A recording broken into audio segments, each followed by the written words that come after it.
Costa Rica acaba de elegir a una presidenta que quiere una megacárcel estilo Bukele. En Colombia empiezan a aparecer figuras políticas que venden un discurso de mano dura frente al crimen. Y no, esto no es casualidad, esto es una tendencia. Porque cuando el crimen sube, la paciencia baja. Y cuando la paciencia baja, la democracia empieza a sentirse negociable. Hoy vamos a hablar de algo que nadie quiere decir en voz alta. ¿América Latina se está bukelizando? ¿Estamos cambiando derechos por orden y libertad por sensación de seguridad? Soy Nimia Amaya y esto es la otra versión.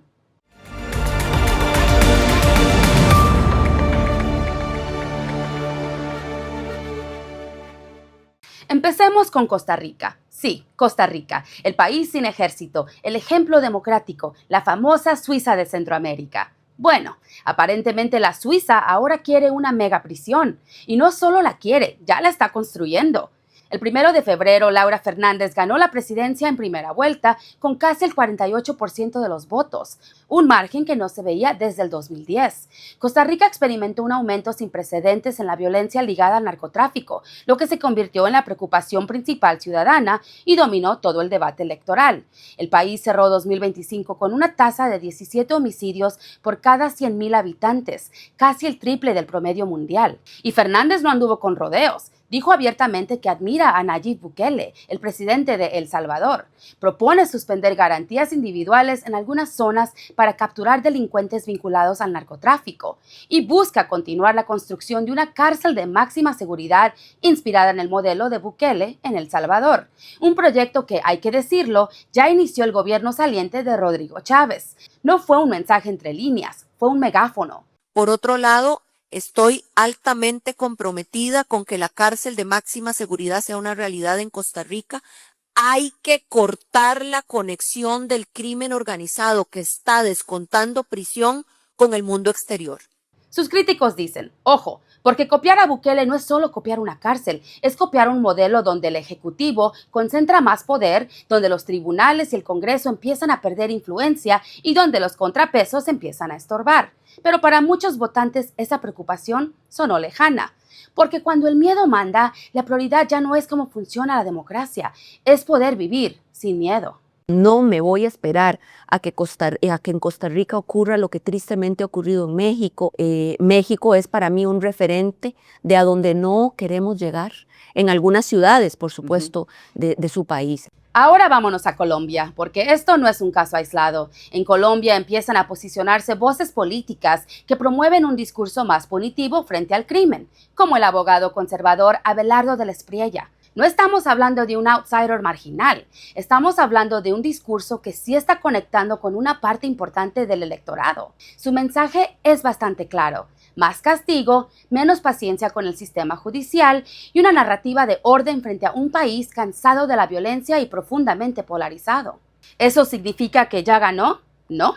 ¿Significa que el escenario está cerrado? Tampoco. Pero sí nos dice algo importante. En Colombia, como en Costa Rica, hay un sector creciente de la población que siente que las respuestas tradicionales no están funcionando y que está dispuesto a apostar por soluciones más duras. No porque no valore la democracia, sino porque cuando la inseguridad se vuelve parte de la vida diaria, la urgencia cambia las prioridades. Costa Rica no es Colombia, Colombia no es El Salvador, y aún así, el libreto empieza a sonar peligrosamente familiar. Porque aquí entra el verdadero protagonista de esta historia, el efecto Bukele. Y no es solo un presidente, es una marca política. Nayib Bukele logró algo rarísimo en América Latina. Tomó una política pública, la empacó bien, la volvió viral y ahora se está exportando. Megaprisiones, arrestos masivos, mano dura sin matices.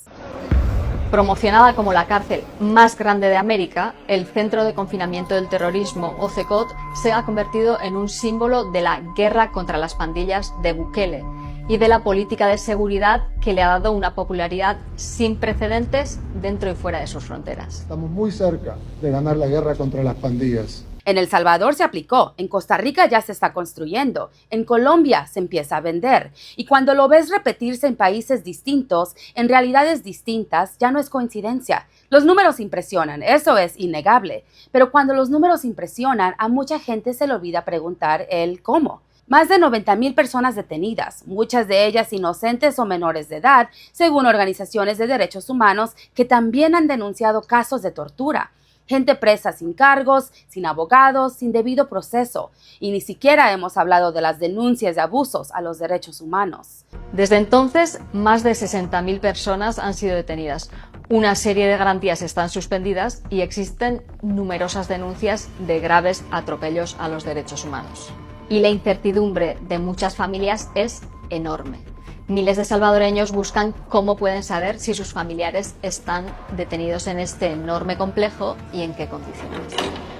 Organismos internacionales y nacionales documentaron miles de denuncias por detenciones arbitrarias, decenas de muertes y graves abusos en las cárceles o procesos judiciales sin las garantías básicas. Pero ese no es el mensaje que se viraliza. El mensaje es más simple, más cómodo. Funcionó. Y en política latinoamericana, esa palabra, funcionó, vale más que cualquier pregunta incómoda. No importa el costo, no importa quién pague el precio. Lo que importa es poder decir, si funcionó allá, puede funcionar aquí. Incluso cuando el allá vino acompañado de abusos graves y derechos pisoteados. Hay una frase que se repite en toda América Latina, desde el Uber hasta el Congreso. Prefiero perder derechos que perder la vida. ¿Y los políticos escucharon eso? Y tomaron nota. La historia de América Latina está llena de ejemplos. Un gobernante popular promete cambio, gana respaldo y poco a poco se olvida de las libertades de su pueblo para enamorarse del poder. La hoja de ruta siempre ha estado clara, y Bukele la ha seguido al pie de la letra. Primero ganó la simpatía del pueblo salvadoreño con una promesa clara, devolverles la seguridad. Después comenzó a consolidar su poder. Desmanteló los contrapesos, removió jueces, persiguió periodistas y opositores.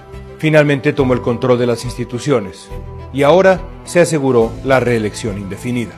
Eso se llama dictadura. Eso no quiere decir que Bukele no haya tenido logros.